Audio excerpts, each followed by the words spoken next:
الحمد للہ رب العالمین والصلاة والسلام علی خاتم النبیین اما بعد فاعوذ باللہ من الشیطان الرجیم بسم اللہ الرحمن الرحیم۔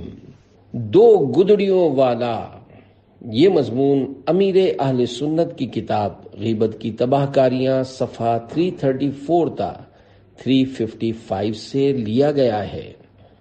دعائے عطار یا رب المصطفیٰ، جو کوئی 21 صفحات کا رسالہ دو گدڑیوں والا پڑھ یا سن لے، اسے ہمیشہ نیکیاں کرنے، نیکیاں کروانے، گناہوں سے بچنے اور دوسروں کو بچانے کی سعادت عطا فرما کر بے حساب مغفرت سے نواز دے۔ آمین بجاہ خاتم النبیین صلی اللہ علیہ وآلہ وسلم۔ درود پاک کی فضیلت رحمت عالم نور مجسم صلی اللہ علیہ وآلہ وسلم کا فرمان شفاعت نشان ہے، جو مجھ پر روز جمعہ درود شریف پڑھے گا میں قیامت کے دن اس کی شفاعت کروں گا۔ ایک بار کی ہوئی غیبت کے سبب بے ہوش ہو گئے۔ حضرت سیدنا داؤد طائی رحمت اللہ علیہ ایک مقام سے گزرے تو بے ہوش ہو گئے۔ ہوش آیا تو لوگوں نے بے ہوشی کا سبب پوچھا۔ فرمایا، یہاں پہنچتے ہی ایک دم یاد آیا کہ اس مقام پر میں نے ایک شخص کی غیبت کی تھی، لہذا مجھے اللہ پاک کی پکڑ اور آخرت کے حساب کا خیال آ گیا، اس خوف سے میں بے ہوش ہو گیا۔ بروز حشر اینٹ اور دھاگے کا مطالبہ۔ اے عاشقان اولیاء، ہمارے بزرگوں کا خوف خدا بھی مرحبا، کسی گناہ سے لاکھ توبہ کریں مگر خوف ختم نہیں ہوتا، ندامت نہیں جاتی۔ ایک ہم ہیں کہ گناہ کرنے کے بعد ہنستے ہنستے اپنے گالوں پر باری باری ہاتھ لگا کر دل کو منا لیتے ہیں کہ ہم گناہوں سے صاف ستھرے ہو چکے، اور پھر اس گناہ کو اپنے پردہ خیال سے حرف غلط کی طرح مٹا دیتے اور اپنی مستیوں میں بد مست ہو جاتے ہیں۔ قیامت کا حساب، خدا کی قسم، بالخصوص حقوق العباد کا معاملہ انتہائی تشویشناک ہے، جیسا کہ حضرت حسن بصری رحمت اللہ علیہ فرماتے ہیں، قیامت میں اپنا حق وصول کرنے کے لیے ایک شخص دوسرے کا ہاتھ پکڑ لے گا۔ وہ دوسرا شخص کہے گا، میں تجھے نہیں پہچانتا، تو کون ہے؟ پہلا شخص کہے گا، تو نے میری دیوار سے ایک اینٹ نکالی تھی اور تو نے میرے کپڑے سے دھاگا نکالا تھا، اس سبب سے میں تجھ پر اپنے حق کی وصولی کے لیے دعویٰ کرتا ہوں۔ 40 برس سے رو رہا ہوں۔ اسی لیے ہمارے بزرگان دین رحمت اللہ علیہم لوگوں کے بظاہر انتہائی معمولی نظر آنے والے حقوق سے بھی بہت ڈرتے تھے۔ حضرت سیدنا کہمس رحمت اللہ علیہ فرماتے ہیں، میں گناہ کی ندامت کے سبب 40 برس سے رو رہا ہوں۔ کسی نے پوچھا، یا سیدی وہ کون سا گناہ ہے؟ فرمایا، ایک مرتبہ مہمان کے لیے مچھلی لی تھی، پھر اس کے کھانے کے بعد ہاتھ دھونے کے لیے میں نے اپنے پڑوسی کی دیوار سے بلا اجازت مٹی کا ٹکڑا لے لیا تھا۔ بڑی کوششیں کی گناہ چھوڑنے کی، رہے آہ ناکام ہم یا الہی، زمیں بوجھ سے میرے پھٹتی نہیں ہے، یہ تیرا ہی تو ہے کرم یا الہی۔ صلو علی الحبیب صلی اللہ علی محمد۔ 24 غیبت کرنے والے کا وقار جاتا رہتا ہے۔ ایک دانا یعنی عقل مند کے سامنے کسی شناسا نے ایک مسلمان کی غیبت کی۔ اس دانا نے کہا، اے شخص، پہلے میرا دل فارغ تھا، اب تو نے غیبت کے ذریعے میرا دل اس مسلمان کے عیبوں کے متعلق وسوسوں اور نفرتوں میں مشغول کر دیا، اور اس مسلمان کو میری نظر میں حقیر بنانے کی سعی کی، اور اس طرح سے تو بھی میرے نزدیک گندا ہوا، کیونکہ میں سمجھتا تھا کہ تو امین یعنی امانت دار ہے اور بات کو خوب چھپاتا ہے۔ اب جب کہ تو نے اس کا عیب کھولا تو معلوم ہو گیا کہ تو امین نہیں ہے، تیرے دل میں کوئی بات رکتی نہیں۔ 25 ماضی کی یاد دو نابینا۔ پیارے پیارے اسلامی بھائیوں، واقعی غیبت کرنے والا خود ہی گندا بنتا اور ذلیل ہوتا ہے۔ لوگ غیبت کے عادیوں سے کتراتے، گھن کھاتے اور خود کو بچاتے ہیں۔ اپنے لڑکپن کی دھندلی یادوں میں سے دو نابیناؤں کا تذکرہ کرتا ہوں۔ ایک نابینا مکمل داڑھی والا، قرآن پاک کا بہت پکا حافظ اور مذہبی وضاقتہ کا شخص تھا، مگر باتیں اور غیبتیں بہت زیادہ کیا کرتا تھا، کسی کو نہیں چھوڑتا تھا۔ میں یعنی سگے مدینہ عفیہ عن اس سے کتراتا تھا۔ دوسرا نابینا داڑھی منڈا یا خشخشی داڑھی والا عام سا آدمی تھا۔ اس کی خوبی یہ تھی کہ ایک دم خاموش طبیعت تھا، اس کا نام تک مجھے معلوم نہیں۔ کبھی بھی اس کے منہ سے میں نے کسی کی غیبت نہیں سنی۔ مجھے نماز کے بعد بارہا لاٹھی پکڑ کر اسے اس کے گھر تک لے جانے کا موقع ملا ہے۔ لگے ہاتھوں نابینا کو چلانے کی فضیلت بھی ملاحظہ کیجیے۔ نابینا کو 40 قدم چلانے کی فضیلت۔ عاشقان رسول کی دینی تحریک دعوت اسلامی کے مکتبۃ المدینہ کی کتاب بہشت کی کنجیاں 244 صفحات، صفحہ 226 پر ہے۔ حضرت سیدنا انس رضی اللہ عنہ سے مروی ہے، جو کسی نابینا کو 40 قدم ہاتھ پکڑ کر چلائے گا، اس کے چہرے کو جہنم کی آگ نہیں چھوئے گی۔ نابینا کو چلانے کا طریقہ۔ ایک اور روایت بھی ملاحظہ ہو، چنانچہ حضرت سیدنا ابو ہریرہ رضی اللہ عنہ سے مروی ہے کہ مدینے کے سلطان صلی اللہ علیہ وآلہ وسلم کا فرمان دل نشین ہے، جس نے کسی نابینا کو 1 میل تک چلایا تو اسے میل کے ہر ذراع یعنی گز کے بدلے 1 غلام آزاد کرنے کا ثواب ملے گا۔ جب تم نابینا کو چلاؤ تو اس کا الٹا ہاتھ اپنے سیدھے ہاتھ سے تھام لو کہ یہ بھی صدقہ ہے۔ غلام کو آزاد کرنے کی فضیلت۔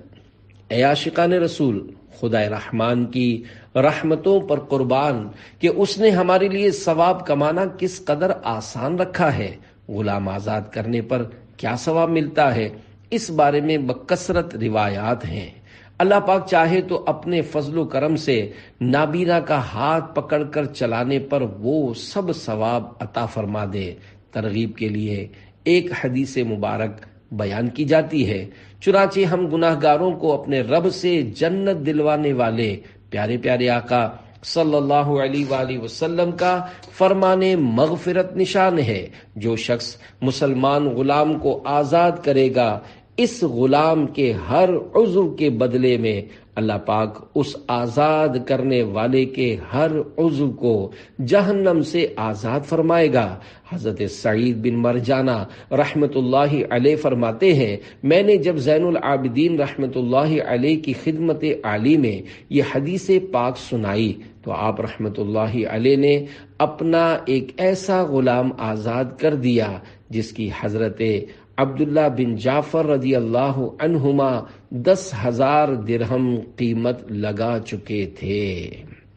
کچھ ایسا کر دے میرے کردگار آنکھوں میں، ہمیشہ نقش رہے روئے یار آنکھوں میں، نہ کیسے یہ گل و گنچے ہوں خار آنکھوں میں، بسے ہوئے مدینے کے خار آنکھوں میں۔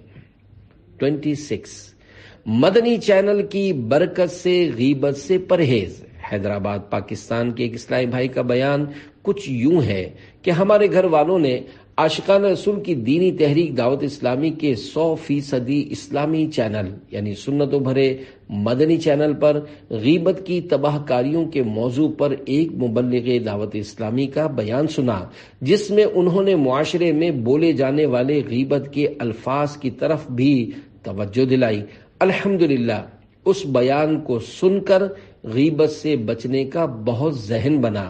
ایک مرتبہ میں نے گھر کے اندر کہا کہ چھوٹا بھائی فلاں چیز لے کر ابھی تک واپس نہیں آیا، بہت سست ہے۔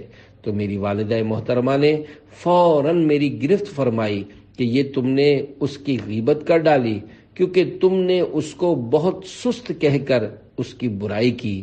چنانچہ میں نے فوراً توبہ کی۔ اب گھر کے افراد کی یہ حالت ہے کہ بات بات پر ایک دوسرے کی توجہ دلاتے ہیں کہ ابھی جو بات ہوئی یا فلاں لفظ بولا، کہیں یہ غیبت تو نہیں۔ گناہوں سے مجھ کو بچا یا الہی، بری عادتیں بھی چھڑا یا الہی۔ صلو علی الحبیب صلی اللہ علی محمد، توبو الی اللہ استغفر اللہ، صلو علی الحبیب صلی اللہ علی محمد۔ 27 وہ مردے کی طرح سویا ہے کہنا۔ حضرت سیدنا شیخ سعدی رحمۃ اللہ علیہ فرماتے ہیں، میں بہت چھوٹی ہی عمر سے راتوں کو جاگ کر عبادت کیا کرتا تھا۔ ایک بار والد محترم کے ساتھ ساری رات عبادت میں گزاری اور تلاوت قرآن کرتا رہا۔ چند افراد ہمارے قریب مزے سے سو رہے تھے۔ میں نے والد محترم سے کہا کہ ان میں سے کوئی ایک بھی ایسا نہیں جو اٹھ کر تہجد کے 2 نفل ہی پڑھ لے، یہ تو مردوں کی طرح سوئے پڑے ہیں۔ والد گرامی نے فرمایا، بیٹا تم عبادت کرنے کے بجائے ساری رات سوئے رہتے یہی بہتر تھا، کیونکہ تم بیدار رہ کر غیبت کی آفت میں گرفتار ہو گئے۔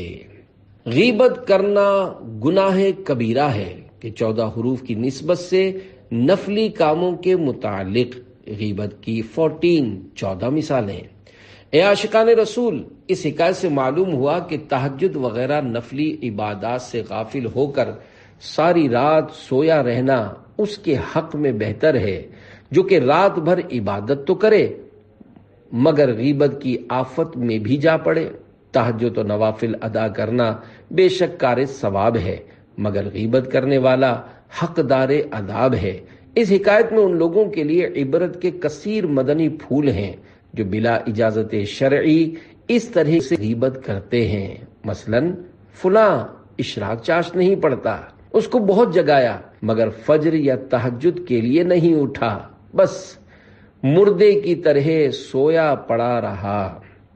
باجماعت نماز کی پابندی نہیں کرتا، پیر شریف کا روزہ نہیں رکھتا، جب بھی اجتماع کی دعوت دیتا ہوں آٹی مار دیتا ہے، نیک اعمال پر عمل کرنے میں سست ہے، اجتماع میں دیر سے آتا یا باہر بستوں پر گھومتا یا ہوٹل میں بیٹھا یا دوستوں کے ساتھ باتیں کرتا رہتا ہے، مدنی مشورے میں ہمیشہ تاخیر سے آتا ہے، کبھی مدنی قافلے میں سفر نہیں کرتا اور سمجھاؤ تو جھوٹے بہانے کر دیتا ہے۔ 28 برائی کرنے والے کے ساتھ بھلائی کی انوکھی حکایت۔ حضرت سیدنا سلطان المشائخ خواجہ محبوب الہی نظام الدین اولیاء کی ایک آدمی خوب غیبتیں کرتا اور آپ رحمت اللہ علیہ پر طرح طرح کی تہمتیں باندھتا پھرتا تھا۔ اس کے باوجود آپ رحمت اللہ علیہ اس کے گھر خرچ کے لیے روزانہ کچھ نہ کچھ بھجوا دیا کرتے تھے۔ طویل مدت تک یہ سلسلہ چلتا رہا۔ ایک دن اس کی زوجہ نے غیرت دلاتے ہوئے کہا، دستور تو یہ ہے کہ جس کا کھانا اس کا گانا، مگر یہ کہاں کا انصاف ہے کہ جس کا کھانا اسی پر غرانا۔ آپ بھی عجیب شخص ہے کہ ایک ایسے بزرگ کے پیچھے لگے ہوئے ہیں جو بغیر سوال آپ کے بچوں کو پال رہا ہے۔ بیوی کی باتیں سن کر اس کو ندامت ہوئی، غیبتوں اور تہمتوں سے باز آ گیا۔ اسی روز سے حضرت سیدنا خواجہ نظام الدین اولیاء رحمت اللہ علیہ نے بھی اخراجات بھجوانے بند کر دیے۔ وہ حاضر دربار ہو کر عرض گزار ہوا، سرکار اس میں کیا حکمت ہے کہ جب تک آپ کے بارے میں خرافات بکتا رہا مجھ پر انعامات و اکرامات کی برسات رہی، مگر جوں ہی مزخرفات یعنی واہیات بکواسات سے باز آیا عنایات و نوازشات بند ہو گئیں۔ ارشاد فرمایا، جب تک تم میری آبرو ریزی کرتے رہے مجھے تمہاری طرف سے نیکیاں ملتی رہیں اور خطائیں مٹتی رہیں۔ ان دنوں تم گویا میرے اجیر یعنی مزدور تھے، لہذا میں تمہیں نیکیاں بھیجنے اور گناہ میٹنے کی اجرت یعنی مزدوری پیش کرتا رہا۔ اب جبکہ تم نے یہ کام ترک کر دیا ہے تو پھر میں اجرت کس بات کی دوں؟ اللہ رب العزت کی ان پر رحمت ہو اور ان کے صدقے ہماری بے حساب مغفرت ہو۔ آمین بجاہ النبی الامین صلی اللہ علیہ وآلہ وسلم۔ گناہگار ہوں میں لائق جہنم ہوں، کرم سے بخش دے مجھ کو نہ دے سزا یا رب، برائیوں پہ پشیماں ہوں رحم فرما دے، ہے تیرے قہر پہ حاوی تیری عطا یا رب۔ اینٹ کا جواب نایاب گوہر سے۔ اے عاشقان اولیاء، حضرت سیدنا سلطان المشائخ خواجہ محبوب الہی نظام الدین اولیاء رحمت اللہ علیہ کی مذکورہ حکایت میں یہ مدنی پھول بھی انتہائی خوشبودار ہے کہ اہل اللہ اینٹ کا جواب پتھر سے نہیں نایاب گوہر سے دیا کرتے ہیں، اللہ والے برائی کو برائی سے نہیں بھلائی سے ٹالا کرتے ہیں۔ اور وہ ایسا کیوں نہ کریں کہ پارہ 24 سورۃ حامیم السجدہ کی 34ویں آیت کریمہ میں ارشاد ہے، ادفع باللتی ہی احسن فاذا الذی بینک وبینہ عداوۃ کأنہ ولی حمیم۔ ترجمہ کنز ایمان، اے سننے والے برائی کو بھلائی سے ٹال، جبھی وہ کہ تجھ میں اور اس میں دشمنی تھی ایسا ہو جائے گا جیسا کہ گہرا دوست۔ حسن سلوک کا نتیجہ۔ صدر الافاضل حضرت علامہ مولانا سید محمد نعیم الدین مراد آبادی رحمت اللہ علیہ خزائن العرفان شریف میں برائی کو بھلائی سے ٹالنے کا طریقہ بتاتے ہوئے ارشاد فرماتے ہیں، مثلاً غصے کو صبر سے، جہل کو حلم سے، بدسلوکی کو عفو و درگزر سے، کہ اگر کوئی تیرے ساتھ برائی کرے تو معاف کر۔ اس خصلت کا نتیجہ یہ ہوگا کہ دشمن دوستوں کی طرح محبت کرنے لگیں گے۔ شان نزول۔ کہا گیا ہے کہ یہ آیت ابو سفیان کے حق میں نازل ہوئی کہ باوجود ان کی شدت عداوت کے نبی کریم صلی اللہ علیہ وآلہ وسلم نے ان کے ساتھ سلوک نیک کیا، ان کی صاحبزادی کو اپنی زوجیت کا شرف عطا فرمایا۔ اس کا نتیجہ یہ ہوا کہ وہ صادق المحبت جانثار ہو گئے۔ 29 حملہ آور کے ساتھ حیرت انگیز حسن سلوک۔ برائی کو بھلائی سے ٹالنے کے ضمن میں ایک عجیب و غریب حکایت ملاحظہ فرمائیے۔ چنانچہ ایک شخص نے حضرت سیدنا شیخ نصیر الدین محمود بن یوسف رشید اودھی رحمت اللہ علیہ کے آستانہ عالیہ دہلی میں داخل ہو کر چھری سے 15 یا 17 وار کر کے آپ رحمت اللہ علیہ کو شدید زخمی کر دیا۔ آپ رحمت اللہ علیہ نے کمال صبر کا مظاہرہ کرتے ہوئے حملہ آور سے فرمایا، فوراً اندر والے کمرے میں چھپ جاؤ، ورنہ لوگ پہنچ گئے تو شاید تمہیں زندہ نہیں چھوڑیں گے۔ وہ چھپ گیا۔ لوگوں نے بہت تلاشا مگر حملہ آور کا سراغ نہ ملا۔ آدھی رات کے وقت موقع پا کر آپ رحمت اللہ علیہ نے حملہ آور کو وہاں سے رخصت کر دیا۔ اللہ رب العزت کی ان پر رحمت ہو اور ان کے صدقے ہماری بے حساب مغفرت ہو۔ آمین بجاہ النبی الامین صلی اللہ علیہ وآلہ وسلم۔ سبحان اللہ، اولیاء اللہ کی بھی کیسی بلند شانیں ہوتی ہیں۔ وہ اپنی برائیاں کرنے والوں بلکہ جان کے در پہ رہنے والوں کے ساتھ بھی حسن سلوک کیا کرتے ہیں۔ کسی نے سچ ہی تو کہا ہے، بدی را بدی سہل باشد جزا، اگر مردی احسن الی من اسا، یعنی بدی کا بدلہ بدی سے دینا تو آسان ہے، اگر تو مرد ہے تو برائی کرنے والے کے ساتھ بھی بھلائی کر۔ صلو علی الحبیب صلی اللہ علی محمد۔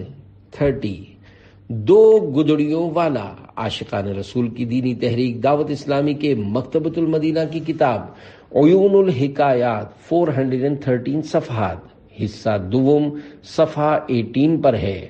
حضرت سیدہ ابراہیم آجوری کبیر رحمت اللہ علیہ فرماتے ہیں، سردیوں کے دن تھے، میں مسجد کے دروازے پر بیٹھا ہوا تھا کہ قریب سے ایک شخص گزرا جس نے 2 گدڑیاں اوڑھ رکھی تھی۔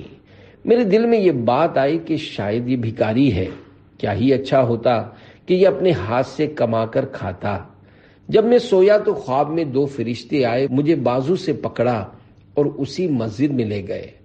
وہاں ایک شخص 2 گدڑیاں اوڑھے سو رہا ہے۔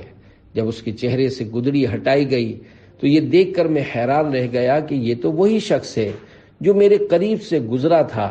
فرشتوں نے مجھ سے کہا، اس کا گوشت کھاؤ۔ میں نے کہا، میں نے اس کی کوئی غیبت تو نہیں کی۔ کہا، کیوں نہیں؟ تو نے دل میں اس کی غیبت کی، اس کو حقیر جانا اور اس سے ناخوش ہوا۔ حضرت سیدنا ابراہیم آجوری کبیر رحمت اللہ علیہ فرماتے ہیں، پھر میری آنکھ کھل گئی۔ خوف کی وجہ سے مجھ پر لرزہ طاری تھا۔ میں مسلسل 30 دن اسی مسجد کے دروازے پر بیٹھا رہا، صرف فرض نماز کے لیے وہاں سے اٹھتا۔ میں دعا کرتا رہا کہ دوبارہ وہ شخص مجھے نظر آ جائے تاکہ اس سے معافی مانگوں۔ 1 ماہ بعد وہ پراسرار شخص مجھے نظر آ گیا۔ پہلی کی طرح اس کے جسم پر 2 گدڑیاں تھیں۔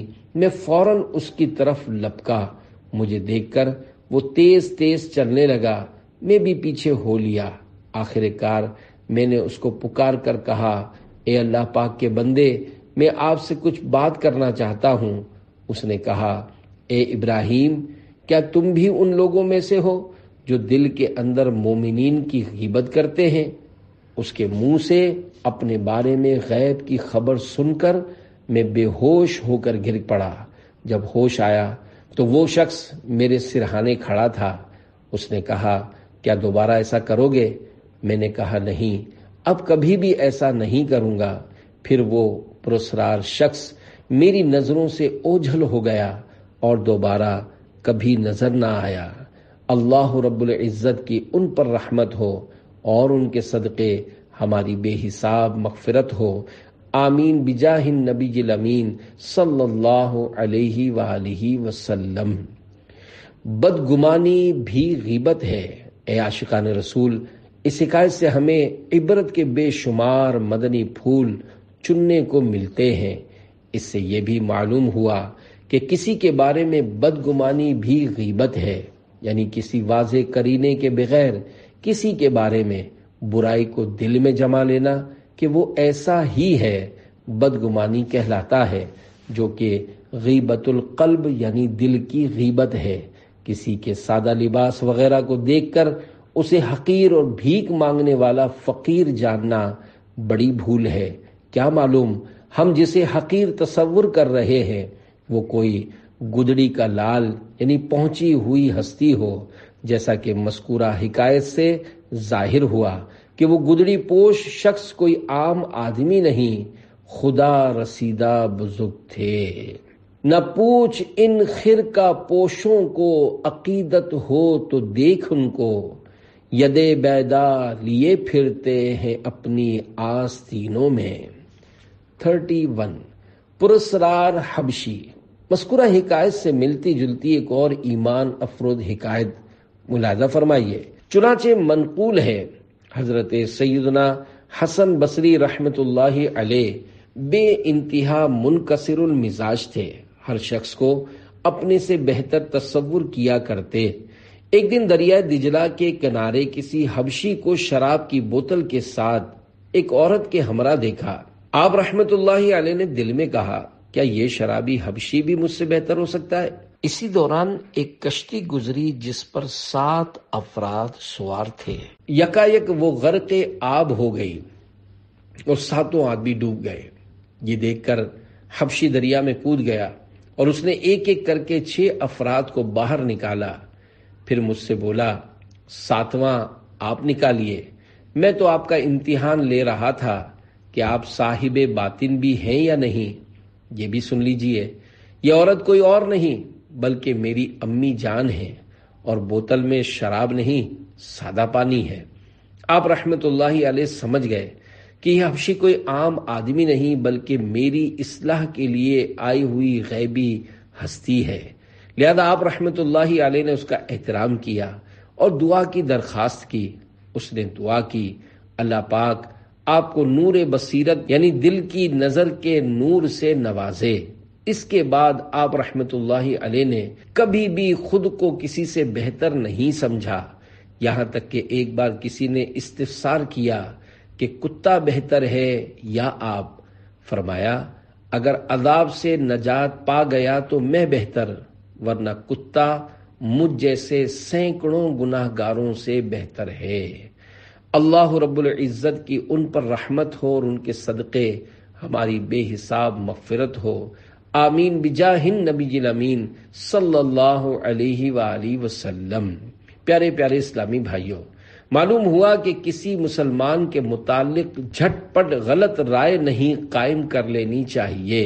ہمیں کیا معلوم کہ اللہ پاک کی بارگاہ میں کس کا کیا مقام ہے۔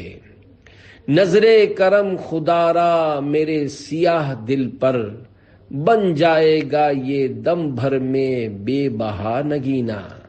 32 حبشی نے جو ہی دعا مانگی، اے عاشقان اولیاء، معلوم ہوا وہ حبشی کوئی پہنچے ہوئے بزرگ تھے، لہذا کسی کی ظاہری شکل و صورت اور لباس وغیرہ کو دیکھ کر اس کی ہرگز تحقیر نہیں کرنی چاہیے۔ حجت الاسلام حضرت امام محمد بن محمد غزالی رحمت اللہ علیہ فرماتے ہیں، ایک سال مدینہ منورہ میں قحط ہوا، لوگوں کو از حد غم ہوا۔ ایک روز اہل مدینہ نماز استسقاء یعنی بارش مانگنے کی نماز کے واسطے نکلے، اور حضرت عبداللہ بن مبارک رحمت اللہ علیہ بھی ساتھ تھے۔ سب لوگ رو رو کر دعا مانگنے لگے، کسی کی دعا قبول نہیں ہوتی تھی۔ اتنے میں 2 چادروں میں ملبوس ایک حبشی آیا اور بارگاہ خداوندی میں یوں عرض گزار ہوا، الہی ہم گناہ گار ہیں، تو نے ہم لوگوں کو ادب سکھانے کے لیے پانی روک لیا ہے، یا اللہ اپنی رحمت سے اسی وقت پانی برسا، اسی وقت پانی برسا، اسی وقت پانی برسا۔ فی الفور گھنگھور گھٹا امنڈ آئی اور موسلا دھار بارش برسنے لگی۔ حضرت عبداللہ بن مبارک رحمت اللہ علیہ وہاں سے حضرت فضیل بن عیاض رحمت اللہ علیہ کے پاس آئے۔ انہوں نے فرمایا کیا بات ہے کہ آپ اداس نظر آ رہے ہیں؟ انہوں نے حبشی کی دعا اور بارش والا واقعہ سنایا۔ یہ سن کر حضرت فضیل بن عیاض رحمت اللہ علیہ نے چیخ ماری اور بے ہوش ہو کر زمین پر تشریف لے آئے۔ اللہ رب العزت کی ان پر رحمت ہو اور ان کے صدقے ہماری بے حساب مغفرت ہو۔ محبت میں اپنی گما یا الہی، نہ پاؤں میں اپنا پتہ یا الہی، تیرے خوف سے تیرے ڈر سے ہمیشہ، میں تھر تھر رہوں کانپتا یا الہی۔ 33 اولاد نرینہ ہو گئی، غیبت کرنے سننے کی عادت نکالنے، نمازوں اور سنتوں کی عادت ڈالنے کے لیے دعوت اسلامی کے دینی ماحول سے ہر دم وابستہ رہیے۔ سنتوں کی تربیت کے لیے مدنی قافلوں میں عاشقان رسول کے ساتھ سنتوں بھرا سفر کیجیے، اور کامیاب زندگی گزارنے اور آخرت سنوارنے کے لیے نیک اعمال کے مطابق عمل کر کے روزانہ جائزے کے ذریعے نیک اعمال کا رسالہ پر کر کے ہر ماہ کی پہلی تاریخ کو اپنے یہاں کے ذمہ دار کو جمع کروانے کا معمول بنا لیجئے۔ مدنی قافلے میں سفر کی نیت کی بھی کیا خوب مدنی بہار ہے۔ ایک اسلامی بھائی کی بھابھی امید سے تھی، الٹرا ساؤنڈ کے ذریعے بتایا گیا کہ بیٹی ہے۔ بھائی جان نے نیت کی اگر بیٹا ہوا تو دعوت اسلامی کے عاشقان رسول کے سنتوں کی تربیت کے 3 دن کے مدنی قافلے میں سفر کروں گا۔ الحمدللہ ان کے بھائی کے گھر بیٹا پیدا ہوا۔ نیک اولاد کی داد فریاد کی، خاطر آؤ چلیں قافلے میں چلو، قلب بھی شاد ہو گھر بھی آباد ہو، شادیاں بھی رچیں قافلے میں چلو۔ صلو علی الحبیب صلی اللہ علی محمد۔ جتنی نیتیں زیادہ ثواب بھی زیادہ۔ اے عاشقان رسول، ماشاء اللہ، اچھی نیت، اور وہ بھی مدنی قافلے میں سنتوں بھرا سفر کرنے کی، سبحان اللہ، اس کی بھی کیا خوب برکت ہے کہ الحمدللہ اولاد نرینہ سے گود ہری ہو گئی۔ یہ ذہن میں رہے کہ جتنی اچھی نیتیں زیادہ ہوں گی اتنا ہی ثواب میں اضافہ ہوگا، لہذا کسی جائز مقصد کو پانے کی نیت کے ساتھ ثواب آخرت کی نیت کو نہیں بھولنا چاہیے۔ مثلا اگر صرف اولاد کی نیت سے مدنی قافلے میں سفر کیا تو مدنی قافلے میں سفر کا ثواب نہیں ملے گا۔ اگر ثواب کی نیت بھی کی ہوگی تو اولاد نہ بھی ملے، انشاءاللہ ثواب ضرور مل جائے گا، جیسا کہ پارہ 13 سورۃ یوسف آیت 56 میں اللہ پاک کا ارشاد گرامی ہے، وَلَا نُضِيعُ أَجْرَ الْمُحْسِنِينَ، ترجمہ کنز ایمان، اور ہم نیکوں کا نیک ضائع نہیں کرتے۔ 34 غیبت کرنے والے کو تحفہ۔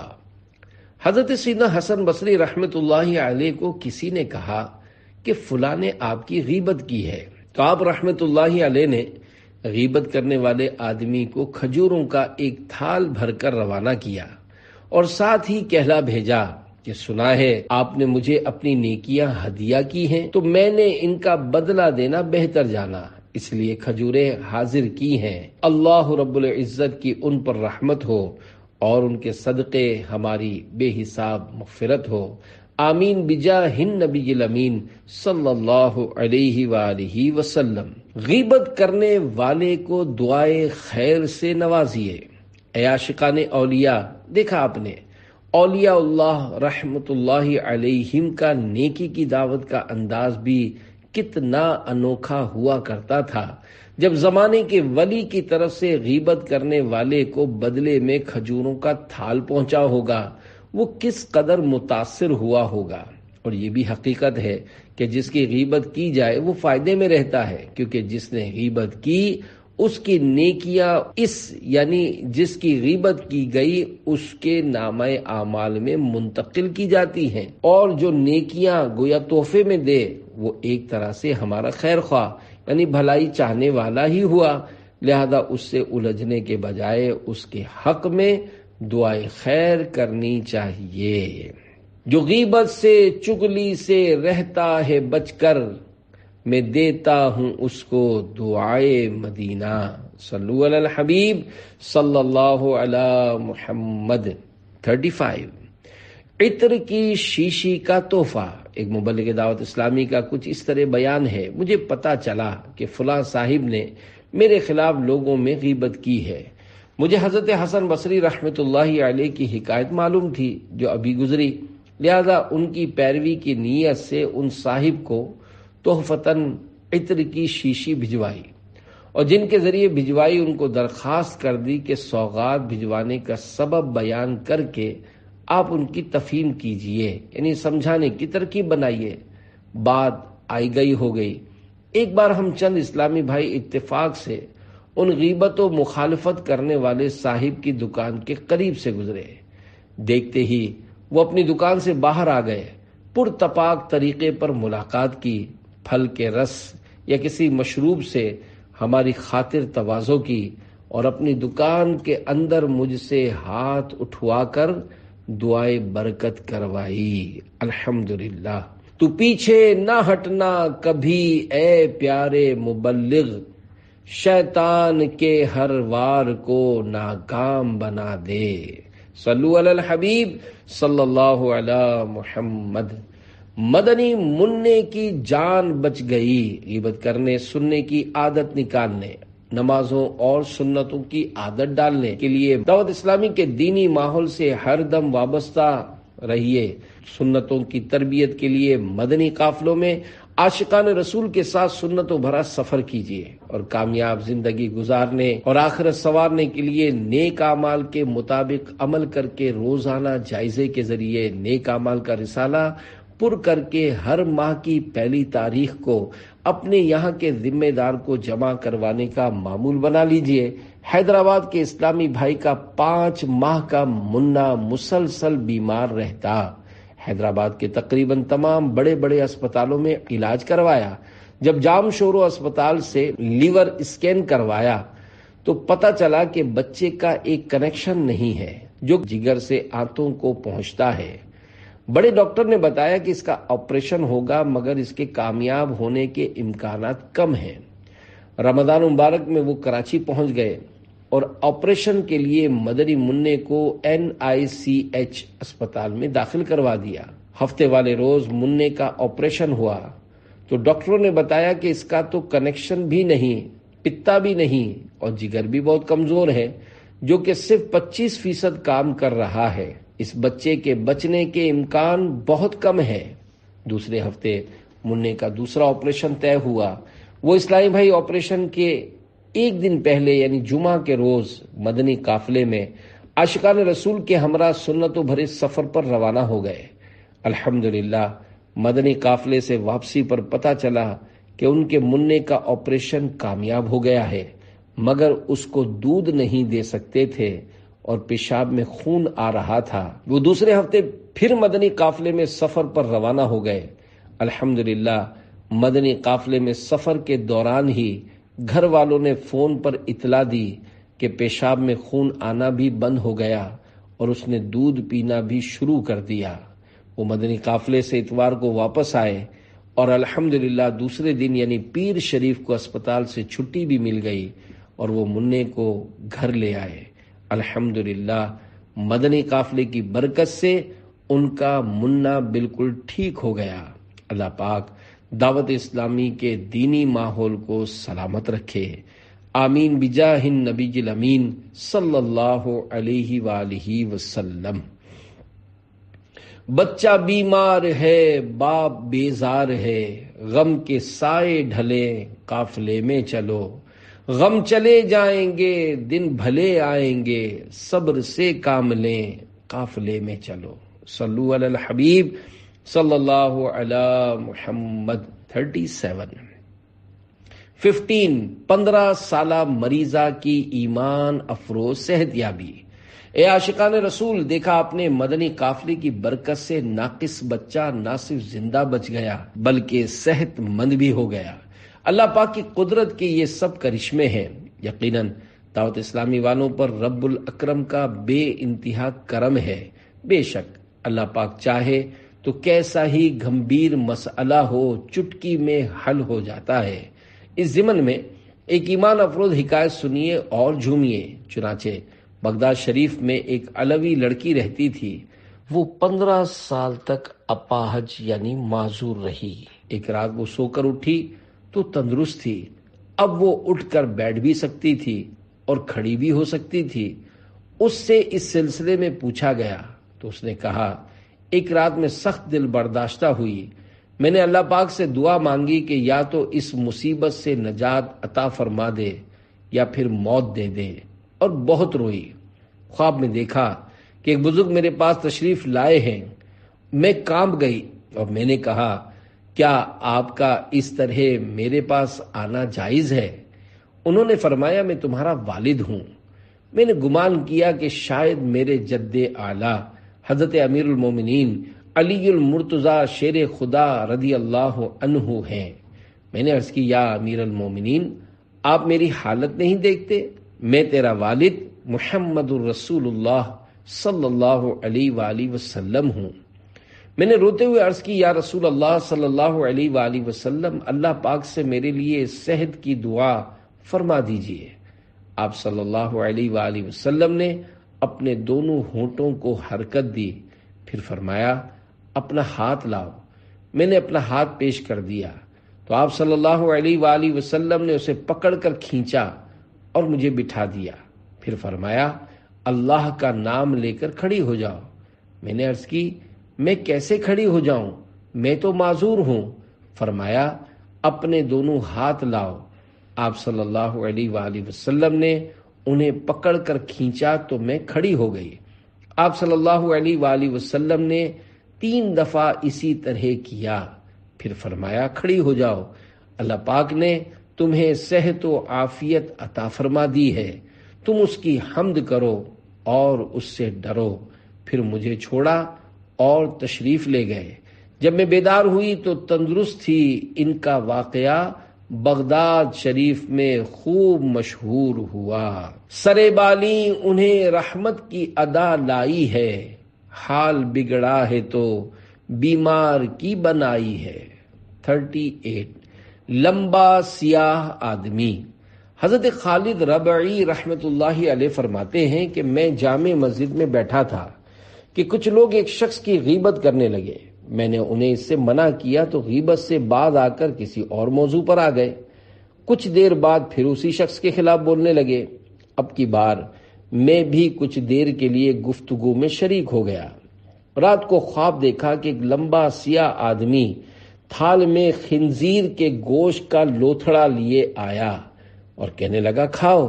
میں نے کہا میں کیوں خنزیر کا گوشت کھاؤں؟ اللہ کی قسم میں نہیں کھاؤں گا۔ اس نے مجھے سختی سے جھنجھوڑا اور کہا تم نے اس سے بھی گندی چیز کھائی یعنی غیبت کی ہے۔ یہ کہہ کر اس نے مجھے گدی سے پکڑا اور خنزیر کا گوشت جس سے خون بہہ رہا تھا میرے منہ میں ٹھونسنے لگا، حتیٰ کہ میں نیند سے بیدار ہو گیا۔ خدا کی قسم 30 دن تک مجھے اس کی بدبو آتی رہی اور میں جب بھی کھانا کھاتا تو اس سے خنزیر کے گوشت کا ذائقہ اپنے منہ میں محسوس کرتا۔ 39 امرت بینی وغیرہ کی ہاتھوں ہاتھ غیبی سزائیں۔ اے عاشقان اولیاء، یہ بزرگ نصیب دار تھے کہ ان کو دنیا ناپائیدار ہی میں خواب کے ذریعے خبردار کر دیا گیا۔ ہمارا کیا بنے گا؟ افسوس ہم نے تو نہ جانے کتنوں کی غیبتیں کی اور سنی ہوں گی۔ اللہ رب العزت ہمیں دنیا اور آخرت کی ذلت سے بچائے۔ بعض اوقات ایسا بھی ہوتا ہے کہ گناہ کرتے ہی ہاتھوں ہاتھ سزائیں ملتی اور خوب رسوائی ہوتی ہے۔ چنانچہ عاشقان رسول کی دینی تحریک دعوت اسلامی کے مکتبۃ المدینہ کی کتاب جہنم میں لے جانے والے اعمال 853 صفحہ 646 پر ہے۔ بعض لوگوں نے امرد یعنی خوبصورت لڑکے کو شہوت کے ساتھ یا عورت کو دیکھا تو ان کی آنکھیں بہہ کر رخساروں یعنی گالوں پر آ گئیں۔ بعض نے جو ہی اپنا ہاتھ کسی عورت کے ہاتھ پر رکھا تو دونوں کے ہاتھ آپس میں چمٹ گئے اور خوب رسوائی ہوئی۔ لوگ انہیں جدا کرنے میں ناکام ہو گئے، یہاں تک کہ بعض علماء کرام رحمت اللہ علیہم نے ان کی رہنمائی فرمائی کہ سچے دل سے توبہ کریں اور عہد کریں کہ آئندہ ایسی گندی حرکت کبھی نہیں کریں گے۔ جب انہوں نے ایسا کیا تو اللہ پاک نے انہیں چھٹکارا عطا فرمایا۔ اس کتاب کے مصنف حضرت علامہ ابن حجر رحمت اللہ علیہ فرماتے ہیں اسی طرح میرے ایک جاننے والے کے ساتھ ہوا جو کہ خوش شکل اور خوش اندام تھا۔ اس نے گناہ کیا بھی تو کیسی مقدس جگہ پر، مسجد الحرام کے اندر، اور وہ بھی حجر اسود کے پاس۔ اس پر شیطان سوار ہوا اور اس نے ایک عورت کو چوم لیا۔ قہر الہی کی بجلی گری اور اس کا چہرہ پورے کا پورا مسخ ہو گیا یعنی بگڑ گیا۔ تن بدن بے ڈھب ہوا، عقل کند ہوئی اور آواز بھی خراب ہو گئی۔ الغرض سراپا عبرت کا نمونہ بن گیا۔ ہم بھٹکنے سے اللہ کریم کی پناہ مانگتے ہیں اور اللہ پاک سے التجا کرتے ہیں کہ ہمیں مرتے دم تک آزمائشوں سے بچائے۔ بے شک وہ سب سے زیادہ کریم و رحیم ہے۔ گناہوں نے کہیں کا بھی نہ چھوڑا، کرم مجھ پر حبیب کبریا ہو۔ 40 لفٹ کا پنکھا۔ اے عاشقان رسول، یقیناً اپنی چیز کی برائی سننا کسی کو بھی اچھا نہیں لگتا۔ اس ضمن میں اپنا ایک واقعہ تصرف کے ساتھ عرض کرتا ہوں۔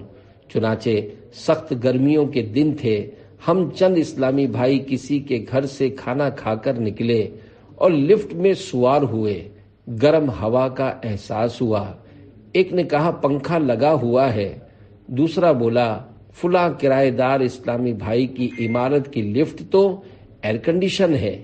اس پر ہمارا میزبان جو کہ اس عمارت کے ایک فلیٹ کا کرایہ دار تھا وہ بول اٹھا، یہ عمارت کافی پرانی ہے۔ سگے مدینہ عفیہ ان نے تیسرے سے عرض کی، یہ بتائیے کہ آپ کی بات کہ یہ عمارت کافی پرانی ہے سن کر مکان مالک خوشی سے جھوم اٹھے گا یا دل برداشتہ ہوگا؟ اس پر وہ پشیمان ہوئے کہ واقعی پتہ لگنے کی صورت میں اسے ایذا پہنچے گی۔ پھر میری بات کی توثیق کرتے ہوئے انہوں نے اپنا ایک واقعہ سنایا کہ میرے پاس ایک پرانی کار تھی۔ ایک بار میرے بے تکلف دوست نے کہا، یار اس کھٹارے کو چھٹی بھی کرواؤ۔ مجھے اس جملے سے سخت صدمہ پہنچا اور میں نے وہ کار استعمال کرنا چھوڑ دی اور ایک دوست کے گیراج میں ڈلوا دی۔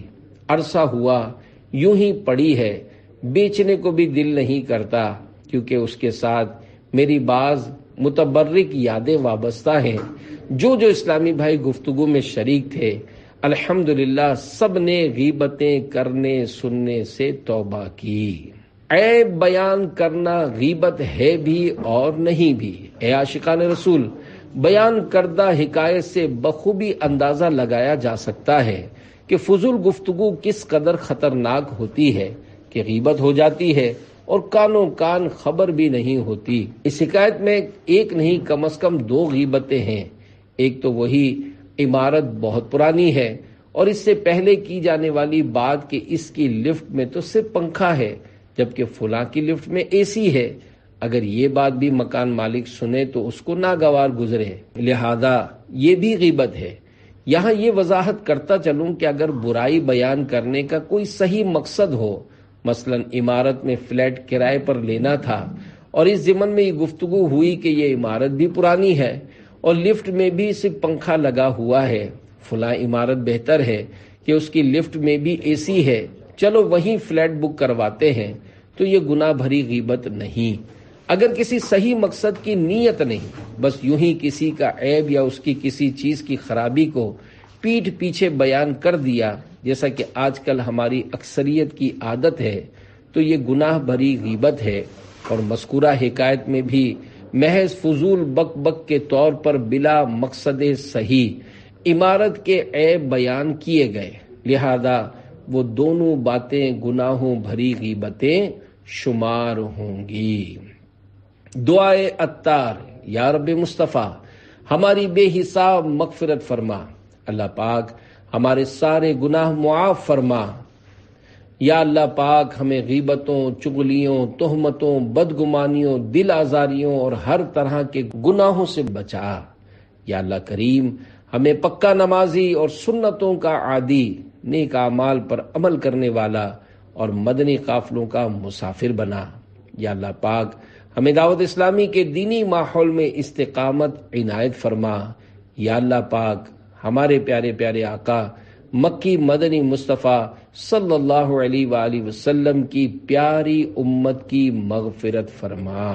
خدایا اجل آ کے سر پر کھڑی ہے، دکھا جلوہ مصطفیٰ یا الہی، مسلمان ہے عطار تیری عطا سے، ہو ایمان پر خاتمہ یا الہی۔ آمین بجاہ النبی الامین صلی اللہ علیہ وآلہ وسلم۔ صلو علی الحبیب صلی اللہ علی محمد، توبو الی اللہ استغفر اللہ، صلو علی الحبیب صلی اللہ علی محمد۔ اچھا گمان عبادت ہے۔ فرمان مصطفیٰ صلی اللہ علیہ وآلہ وسلم، حسن الظن من حسن العبادہ، یعنی حسن ظن عمدہ عبادت سے ہے۔ حکیم الامت حضرت مفتی احمد یار خان رحمت اللہ علیہ اس حدیث پاک کے تحت لکھتے ہیں، یعنی مسلمانوں سے اچھا گمان کرنا، ان پر بدگمانی نہ کرنا، یہ بھی اچھی عبادات میں سے ایک عبادت ہے۔